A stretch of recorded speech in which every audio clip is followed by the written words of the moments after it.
aí, galera? Novamente aqui com vocês e dando continuidade ao nosso estudo de geografia, especificamente sobre a estrutura interna do planeta e sua dinâmica. Hoje eu vou trabalhar com vocês a parte de estrutura geológica. Eu sou o Mário Sérgio e sou do canal Geografia é Aqui. O que é a estrutura geológica? Estrutura geológica é o que vai dar base ao relevo que vai estar na superfície terrestre. Então, basicamente, quando a gente fala de estrutura geológica, a gente entende que é a parte que está no interior da litosfera, dando alicerce ao que está na superfície. Nós temos três tipos de estrutura geológica. Nós temos os escudos cristalinos, ou também chamado de maciços antigos, bacias sedimentares e dobramentos modernos. As primeiras estruturas que foram formadas foram os maciços antigos ou escudos cristalinos. Os escudos cristalinos são formados, em grande maioria, por rocha magmática intrusiva, como eu já falei com vocês, é rocha de alta resistência, ou a partir de rochas metamórficas que foram formadas dessas rochas intrusivas. Então, se eu estou falando desses dois tipos de rochas, quer dizer que eu estou falando que essa área é uma área de alta resistência, uma porção, da superfície terrestre com alta resistência. Certo? Bem, e o que é o escudo cristalino? Quando a gente tem o processo de formação da litosfera, saindo de uma terra com material basicamente em estado pastoso, gelatinoso, líquido em função das altas temperaturas, a terra começa a perder calor e começa a se solidificar as primeiras áreas. Ou seja, nesse momento eu começo a ter a formação dos primeiros escudos cristalinos. Com o passar do tempo, a gente vê a solidificação de outras áreas do planeta e aí vem a formação do restante da crosta terrestre.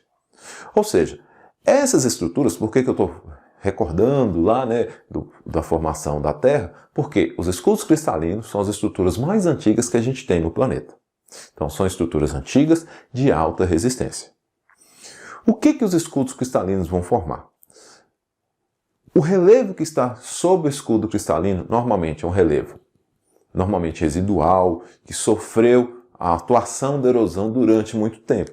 Por que a gente não vai ter uma atuação de agentes internos, ou seja, das pressões e temperaturas do interior do planeta, tão intensas no escudo cristalino? Por causa da sua resistência. Lembre-se dos tipos de rochas que eu já falei, que compõem o escudo cristalino.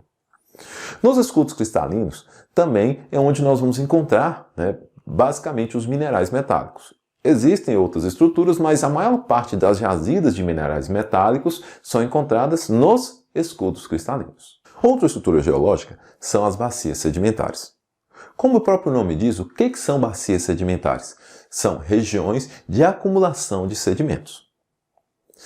Bem, que regiões são essas? Normalmente essas áreas onde nós temos a acumulação de sedimentos são áreas mais baixas, boa parte das vezes, sobre os escudos cristalinos, certo?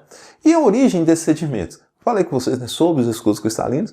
Normalmente esses sedimentos têm origem nas áreas de escudos, são pedaços de rochas erodidas nos escudos cristalinos. A acumulação de sedimentos é tão grande, tão intensa e num volume tão extraordinário, que faz com que as partes superiores, ou seja, o relevo que está na bacia sedimentar, seja um relevo específico. Por isso que ela recebe essa denominação de estrutura geológica.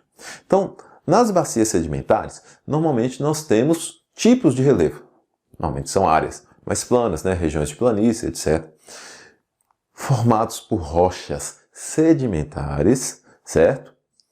E que, boa parte das vezes, com solos de boa fertilidade. Nossa região, nós estamos em Montes Claros, norte de Minas, é o que a gente chama de Grupo Bambuí na geologia, que é uma área formada por acumulação de sedimentos, sedimentos marinhos. Então, por exemplo, nossa região é região de acúmulo de sedimentos, bacia sedimentar, rochas cársticas, rochas de origem calcária.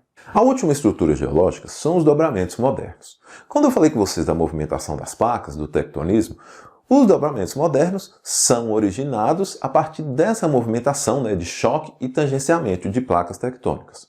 Quem são esses dobramentos modernos? São as grandes cadeias montanhosas que nós temos. Ou seja, quais são os principais exemplos? A maior cadeia montanhosa, o Himalaia, lá na Ásia.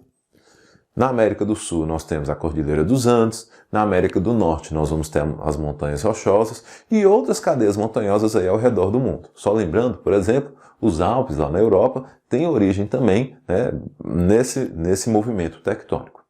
Então, essas cadeias montanhosas são as partes, né, mais altas do relevo terrestre, são estruturas de pouca idade. A maior parte dessas áreas de dobramentos modernos começaram a se formar há mais ou menos 69 milhões de anos atrás. Então são estruturas muito novas, em comparação, por exemplo, com os escudos cristalinos, que têm mais de 3 bilhões de anos de formação. Especificamente com relação às características de jazidas minerais, o que nós vamos ver? Falei com vocês que nos escudos cristalinos nós vamos encontrar a maior parte das jazidas de minerais metálicos, minério de ferro, bauxita e daí por diante.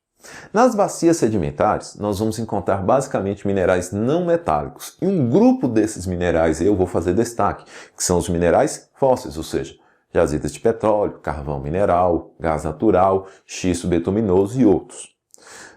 Nas regiões dos dobramentos modernos, há uma rarefação com relação a recursos minerais.